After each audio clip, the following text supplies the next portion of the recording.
So we're going to get officially started. Welcome to Lighthouse Trolleys. My name is Rick and I will be your guide today. Like I said, this gentleman here is Jim. He's a local photographer, friend of mine. I invited him on board. He's going to do some video photography today.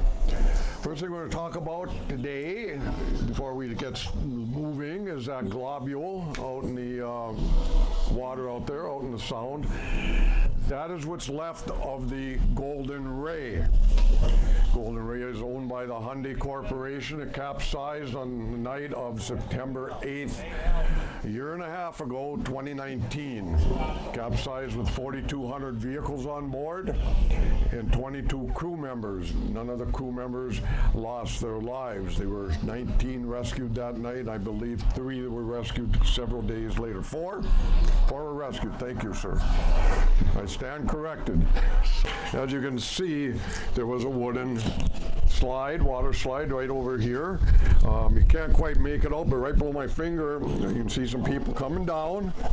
And if you look really close, it looks like they're riding a little wooden box. I don't know what happened to them when they hit that water. You know, I've asked some of the locals here. I don't know if Jim rode on it or not.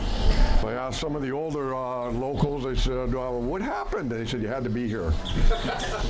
And I looked back at them, and because I knew some of them, I said, I looked back at them. I said, "That answers a lot of questions." In the area, and stayed on the resided on the island.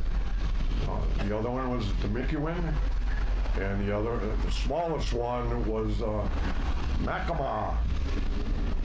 Their village was over by Frosty's. If you've been over in that area by St. Simon's Park, a much smaller tribe. Afterwards, this area here became Calvin Grove Plantation. And then back in the 1930s, Jim, I believe, when they decided that they needed an airport, they cleared it and made it into the airport you see today. This all was formerly the Retreat Plantation, one of the largest plantations on the island. And I'll talk a little bit more about that on our way back as we go through Anna's Avenue of Oaks. Stop here, I'll talk to you a little bit more about them. Are the 2 remaining tabby slave cabins from the former Hamilton plantation. Everybody see them okay? Does everybody know what tabby is? It's not a cat. It's a mixture of oyster shells, lime, sand, water, and ash. English scientists discovered when he came down here, over here, that by burning the oyster shells, it would separate the lime from the oyster shells. Then adding it back in, it created a much stronger, long-lasting and durable material. Corporation. That automobile corporation was the Hudson Automobile. Anybody heard of it? Oh yeah, we used to have one. You used to have one, but all right. I heard they were a very good car. They started some of the time. Didn't stay in business very long. I don't know if they couldn't compete with the other manufacturers or what, but it closed down. After that, Howard came down here, focused attention on Sea Island. He also owned a plantation on a smaller island north of here known as Sapelo Island. That plantation home is still there. It is now owned by the R.J. Reynolds family. Now, if I have students, little kids on board that go to school here, I tell them, don't ever complain about the schools you go to today. This school had no Wi-Fi, no computers. You didn't get to use smartphones. Some of us older fellas here kind of remember writing the answers on the inside of your arm. You wore a long sleeve shirt. Well, I always wore short sleeve shirts, so it didn't take long for my instructor to know what I was up to when I came with a long sleeve shirt. No cafeteria, no gymnasium. And the biggest response and biggest reaction I get from them is when I tell them there were no indoor bathrooms. You know, is a monument in honor and memory of General James Oglethorpe. But as you can see, you can't read it. So I brought that up to him. I brought up to him again this morning at an employee meeting that he needs to find out who's responsible for that monument and get it cleaned up. I think it's as highly regarded and as highly important as General James Oglethorpe was to this island and to what America actually is today. And we'll talk about that more.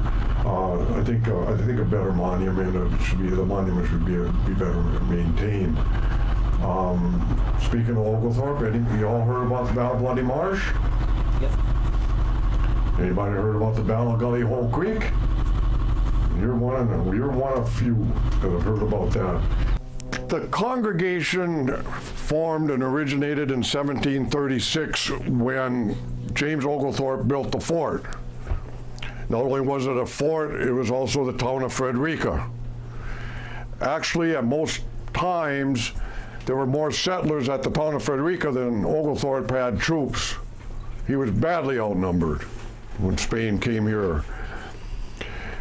Those settlers were preached to by the Wesley brothers under the Wesley oak. It's no longer here. Weather took its toll and age took its toll on it, but it was back that way in the cemetery. Wesley brothers preached to them for a number of years until they decided they were going to go back to Europe and start the Methodist Church. Many preachers after that came and went. But in 1820, they decided they didn't want to be standing under a tree anymore, and they wanted to build a church, a structure where they could hold services, have festivities and functions. So they built a church, a structure about 20 by 24. They used it up until, again, the start of the Civil War. Like I said, everybody basically deserted the island. Union troops took over. They were not Sherman's troops. These troops were here well before Sherman was ever thought about and before he made his march to the sea. And he did stop in Savannah. These troops were here prior to that. Well, amongst those troops, Union troops, were some misfits. They found the church, and proceeded to desecrate it. Any statues that were left in the church, they destroyed. They cut up the pews for firewood and cooking. Any animals they shot, they butchered on the altar. I don't know if the whole original altar is in there, but I know there's part of the original altar. You can still see hack marks in the altar. And also, not only did they desecrate the altar, they desecrated a lot of the flat top graves too, because they did butcher the animals on those. Also, who did this? Who was it that was doing this? I missed that part. I'm sorry? Who was it that was doing the butchering and the desecration? Misfits in the Union Army that was stationed here on the fort, or on the island at the fort down by the lighthouse. Okay? Main reason and purpose of the fort being built here was to stop the advancement of Spain and Spanish troops up the East Coast. This was known as the disputed territory. Britain claimed it, Spain claimed it, and they were going to come to blows eventually over it. It was the largest, most expensive fort built at it in its time. The fort is approximately 1,500 acres. And as you look on it, it's very beautiful, very pristine, but as you can see, there is nothing there. Today it is considered what they call an archaeological fort.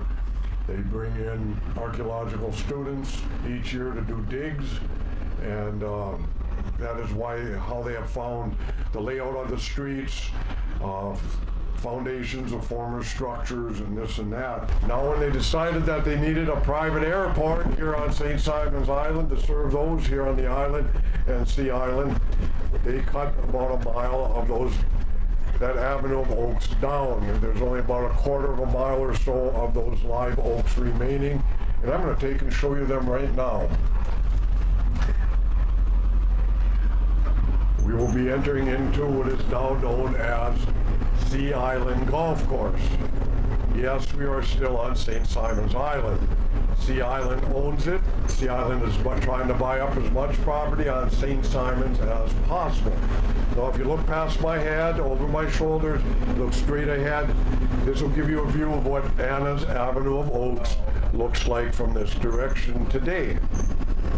very beautiful. One of the most, Jim could probably attest to this, one of the most photographed locations on the island. A lot of weddings are held here. A lot of wedding pictures are done here. Bride and groom will rent horse-drawn carriages. Will ride through the Avenue of Oaks for wedding pictures. Both sides is plantation. On the back side of the berm over there is seaside. I'm going to pull over here shortly. To your left is what's left of Anna's Avenue of Oaks. When one of the trees does pass away, as you can see, they do plant a young one, so this section will always remain. If you do any social media and you enjoyed the tour, again, my name is Rick. I'd appreciate it if you let everybody know. If you didn't enjoy it, my name is Frank, and you never saw me before in your life. Again, thank you for taking time out of your vacation to spend time with us. Enjoy the rest of your stay. Be safe. Have a safe trip and journey home. And again, thank you.